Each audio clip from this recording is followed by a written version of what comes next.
ഒമാനിൽ നടന്ന പുതിയ ചർച്ചകളിൽ ഇറാന്റെ ആണവ അടിസ്ഥാന സൗകര്യങ്ങൾ പൊളിച്ചു മാറ്റണമെന്ന അമേരിക്കയുടെ പ്രധാന ആവശ്യം ഇറാൻ പ്രസിഡന്റായിട്ടുള്ള മസൂദ് പെസഷ്കിയാൻ നിരസിച്ചിരിക്കുകയാണിപ്പോൾ. ഇറാന്റെ ആണവ പ്രവർത്തനങ്ങൾ സമാധാനപരമായ ആവശ്യങ്ങൾക്ക് മാത്രമാണെന്ന് അദ്ദേഹം ശക്തമായി പറയുകയും ചെയ്തു. അമേരിക്കയുമായുള്ള പുതുക്കിയ ചർച്ചയിൽ ഞങ്ങൾ സമാധാനം കൂടുതലും ആഗ്രഹിക്കുന്നുവെന്നും അദ്ദേഹം കൂട്ടിച്ചേർക്കുകയും ചെയ്തിട്ടുണ്ട്. ആണവ അടിസ്ഥാന സൗകര്യങ്ങൾ സംബന്ധിച്ചുകൊണ്ട് അമേരിക്കയുടെ ആവശ്യം അസൗകര്യമെന്ന് വിളിച്ച് അദ്ദേഹം യഥാർത്ഥത്തിൽ തള്ളിക്കളയുകയായിരുന്നു. ഇറാൻ സമാധാനപരമായ പ്രവർത്തനങ്ങൾ ശക്തമായ രീതിയിൽ തുടരുമെന്ന് അദ്ദേഹം ചൂണ്ടിക്കാട്ടി. മാത്രമല്ല, ഒമാനിലെ മസ്കറ്റിൽ അമേരിക്കയുമായുള്ള ചർച്ചകളിൽ പുരോഗതിയുണ്ടെന്ന് ഇറാൻ വിദേശകാര്യ മന്ത്രിയായിട്ടുള്ള അബ്ബാസ് അരാഗ്ചി വെളിപ്പെടുത്തുകയും ചെയ്തിട്ടുണ്ട്. ഇരു കക്ഷികളും മെച്ചപ്പെട്ട ധാരണയിൽ എത്തിയിട്ടുണ്ടെന്ന കാര്യം അദ്ദേഹം അഭിപ്രായപ്പെടുകയും ചെയ്തു. മുൻപത്തെ 3 റൗണ്ടുകളെക്കാൾ വളരെ ഗൗരവമേറിയതും അതുപോലെ സത്യസന്ധവുമായിരുന്നു 4ാം റൗണ്ട് ചർച്ചകളെല്ലാം എന്നാണ് അരാഗ്ചി മാധ്യമപ്രവർത്തകരോട് വെളിപ്പെടുത്തുന്ന പ്രധാനപ്പെട്ട കാര്യം. ഞങ്ങൾ ഇനിയും കൂടുതൽ വിശദമായ വിഷയങ്ങൾ കൈകാര്യം ചെയ്യാൻ തുടങ്ങിയെന്നും അദ്ദേഹം കൂട്ടിച്ചേർക്കുകയുണ്ടായി. മാത്രമല്ല, യുറേനിയം സമ്പുഷ്ടീകരണവും അതുപോലെ ഉപരോധങ്ങൾ നീക്കം ചെയ്യുന്നതും ഇറാന്റെ കേന്ദ്രബിന്ദുവാണെന്ന് അരാഗ്ചി ചൂണ്ടിക്കാട്ടുകയും ചെയ്യുന്നുണ്ട്. ഞങ്ങളുടെ യഥാർത്ഥ കാഴ്ചപ്പാടിൽ സമ്പുഷ്ടീകരണം തീർച്ചയായും തുടരേണ്ട ഒരു കാര്യം തന്നെയാണ്. അവിടെ ഒരു വിട്ടുവീഴ്ചയ്ക്കും ഇടമില്ല എന്ന് അദ്ദേഹം ശക്തമായി തന്നെ പറയുകയും ചെയ്തു. എങ്കിൽ പോലും വിശ്വാസം വളർത്തുന്നതിനുള്ള ആവശ്യങ്ങൾക്കായി ചില പരിമിതികൾ നടത്താമെന്നും അദ്ദേഹം ചൂണ്ടിക്കാട്ടി. അരാഗ്ചിയുടെ നേതൃത്വത്തിലുള്ള ഇറാനിയൻ പ്രതിനിധി സംഘം ഞായറാഴ്ച രാവിലെയായിരുന്നു മസ്കറ്റിലേക്ക് വന്നിരുന്നത്. അദ്ദേഹത്തിന്റെ രാഷ്ട്രീയ ഡെപ്യൂട്ടി മജീദ് തഖ് റാവഞ്ചി ഉൾപ്പെടെയുള്ള ഉന്നതതല നയതന്ത്ര സാങ്കേതിക സംഘങ്ങൾക്കൊപ്പമായിരുന്നു ഈ യാത്ര നടന്നിരുന്നതും. ഒമാനി പ്രധാനമന്ത്രി ബദർ അൽ ബുസൈദിയെ സന്ദർശിച്ചും അതുപോലെ ഇറാനും അമേരിക്കയും തമ്മിലുള്ള സംഭാഷണം സുഗമമാക്കുന്നതിൽ ഒമാൻ ഇടപെടുന്നതിൽ നന്ദി പറഞ്ഞുകൊണ്ടും അരാഗ്ചി ഈ ചർച്ച തുടങ്ങുകയായിരുന്നു. ചർച്ചകൾ സുഗമമായി മുന്നോട്ട് പോകുന്നതിന് ഒമാന്റെ എല്ലാവിധ തയ്യാറെടുപ്പുകളെയും അതുപോലെ പ്രതികരണങ്ങളെയും കുറിച്ച് അൽ ബുസൈദി അരാഗ്ചിക്ക് വിശദീകരിക്കുകയും ചെയ്തു കൊടുത്തു. ഈ പ്രക്രിയയെ പിന്തുണയ്ക്കുന്നതിനുള്ള ഒമാന്റെ പ്രതിബദ്ധതയെ പറ്റിയും അദ്ദേഹം ആവർത്തിച്ച് പറയുകയുണ്ടായി.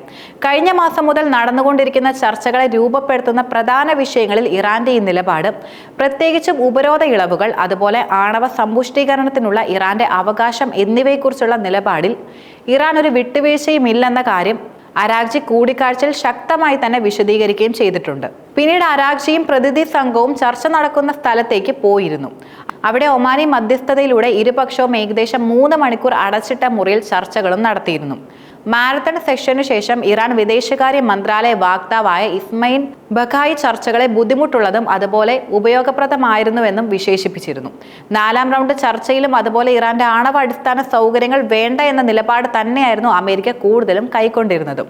ഇത് യഥാർത്ഥത്തിൽ ചർച്ചയ്ക്ക് വളരെയധികം തടസ്സം സൃഷ്ടിക്കുന്ന നിലപാട് കൂടിയായിരുന്നു. ഇറാന്റെ സമ്പുഷ്ടീകരണ പ്രവർത്തനങ്ങളെക്കുറിച്ച് അമേരിക്കയും അതുപോലെ സഖ്യകക്ഷികളും പല പ്രാവശ്യം ആശങ്ക പ്രകടിപ്പിക്കുകയും ചെയ്തിട്ടുണ്ട്. ഇത് രാജ്യത്തിന് ആയുധ ഗ്രേഡ് യുറേനിയം വേഗത്തിൽ ഉൽപ്പാദിപ്പിക്കുന്നതിന് ഒരു തുടക്കം നൽകുമെന്ന അഭിപ്രായമാണ് അവർ പ്രധാനമായിട്ടും മുന്നോട്ട് വെക്കുന്നത്. എന്നാൽ ആണവ ബോംബ് നിർമ്മിക്കാൻ ശ്രമിക്കുകയാണെന്ന ആരോപണങ്ങൾ ഇറാൻ നിരവധി പ്രാവശ്യം തള്ളിക്കളഞ്ഞതുമാണ്. സമീപ ഭാവിയിൽ നടക്കാനിരിക്കുന്ന അടുത്ത കൂടിക്കാഴ്ചയിൽ കാത്തിരിക്കുകയാണെന്നും പേര് വെളിപ്പെടുത്താതെ ഒരു മുതിർന്ന അമേരിക്കൻ ഉദ്യോഗസ്ഥൻ തന്നെ പറയുകയും ചെയ്തിട്ടുണ്ട്. ഇരു കക്ഷികളും ഇപ്പോൾ സാങ്കേതിക ഘടകങ്ങളിൽ ശ്രദ്ധ കേന്ദ്രീകരിക്കുമെന്നും അദ്ദേഹം കൂട്ടിച്ചേർത്തു. 3 വർഷത്തിനു ശേഷം 2015 ഇറാൻ ആണവ കരാറിൽ നിന്ന് അമേരിക്ക ഏകപക്ഷീയമായി പിന്മാറുന്ന നിലപാടായിരുന്നു അന്ന് കൈക്കൊണ്ടിരുന്നതും. പക്ഷേ ഇറാൻ ആണവായുധങ്ങൾ സ്വന്തമാക്കുന്നത് തടയാൻ തങ്ങൾ ഒന്നും ചെയ്തിട്ടില്ലെന്ന് അമേരിക്കൻ പ്രസിഡന്റ് ഡൊണാൾഡ് ട്രംപ് ശക്തമായി തന്നെ വാദിക്കുകയും ചെയ്യുന്നുണ്ട്. ആണവ പദ്ധതിയിൽ നിയന്ത്രണങ്ങൾ ഏർപ്പെടുത്തിയതിന് പകരമായി ഇറാനുമേലുള്ള ഉപരോധങ്ങൾ ലഘൂകരിക്കുന്നതിലാണ് കരാർ കൂടുതലും ശ്രദ്ധ കേന്ദ്രീകരിച്ചിരിക്കുന്നത്. അറബ് മേഖലയിലെ നാമങ്ങളിൽ ചില മാറ്റങ്ങൾ വരുത്തുമെന്ന് അമേരിക്കൻ പ്രസിഡന്റ് ഡൊണാൾഡ് ട്രംപ് സൂചിപ്പിക്കുകയും ചെയ്തിരുന്നു. അതിന് പിന്നാലെ ഇറാൻ മന്ത്രി സൗദി അറേബ്യയിലേക്ക് വരികയും ചെയ്തു. ഇന്ത്യയിൽ നിന്നും മടങ്ങിയ ഇറാൻ വിദേശകാര്യ മന്ത്രിയായ അബ്ബാസ് അരാഗ്ചിയാണ് സൗദിയിലേക്ക് വന്നിരുന്നത്. മാത്രമല്ല, ഇന്ത്യ പാകിസ്ഥാൻ വിഷയം ഇറാൻ സൗദി നേതാക്കൾ ചർച്ച ചെയ്യുമെന്നാണ് നിലനിൽക്കുന്ന ഒരു സൂചന എന്നതും. പാകിസ്ഥാനുമായും ഇന്ത്യയുമായും അടുപ്പം നിലനിർത്തുന്ന രാജ്യങ്ങൾ കൂടിയാണ് GCCയിൽ നിലനിൽക്കുന്നത്. അതിനാൽ ഇന്ത്യയും പാകിസ്ഥാനും തമ്മിലുള്ള പ്രശ്നം വേഗത്തിൽ പരിഹരിക്കണമെന്നാണ് നേതാക്കൾ ഉയർത്തുന്ന ആവശ്യവും. ഇതിന്റെ ഭാഗമായിട്ടായിരുന്നു വിദേശകാര്യ സഹമന്ത്രി കഴിഞ്ഞ ദിവസം സൗദി അറേബ്യ ഇന്ത്യയിലേക്ക് അയച്ചതും അതുപോലെ ചർച്ചകൾ നടത്തിയതും. ഇതിന് തൊട്ട് പിന്നാലെ കൂടിയാണ് GCCയിലെ തുടർ ചർച്ചകളെല്ലാം. അമേരിക്കൻ പ്രസിഡന്റ് ഈ മാസം 13 മുതൽ 16 വരെ GCC പര്യടനം നടത്തുകയും ചെയ്യും. ഈ സാഹചര്യത്തിനിടെ അമേരിക്കയും ഇറാനും തമ്മിൽ ആണവ കരാറിൽ ചർച്ചകൾ തുടരുകയും ചെയ്യുന്നുണ്ട്. അതുപോലെ ട്രംപ് GCCയിൽ എത്തുകയാണെങ്കിൽ കോടികളുടെ ആയുധ വ്യാപാര കരാർ ഒപ്പുവെക്കുമെന്നാണ് കൂടുതലും പ്രതീക്ഷിക്കപ്പെടുന്നത്. ഈ സാഹചര്യത്തിനിടെ ഇറാൻ നടത്തുന്ന നീക്കം ട്രംപിന്റെ സന്ദർശന വേളയിൽ സൗദിയും ഖത്തറും സ്വീകരിക്കുന്ന നിലപാടിനെ വളരെയധികം സ്വാധീനിക്കുകയും ചെയ്യും. സൗദി അറേബ്യ, ഖത്തർ, UAE എന്നീ രാജ്യങ്ങളാണ് ട്രംപ് കൂടുതലും സന്ദർശിക്കുന്നതും. രണ്ടാം പ്രാവശ്യം പ്രസിഡന്റായ ശേഷം ട്രംപ് നടത്തുന്ന ആദ്യ വിദേശ നയതന്ത്ര പര്യടനം കൂടിയാണിത്. സൗദി അറേബ്യയും ഖത്തറും UAEയും അമേരിക്കയിൽ നിന്ന് യുദ്ധവിമാനങ്ങളും അതുപോലെ ആയുധങ്ങളും ഓർഡർ ചെയ്യുമെന്നാണ് റിപ്പോർട്ടുകൾ പുറത്തുവരുന്നത്.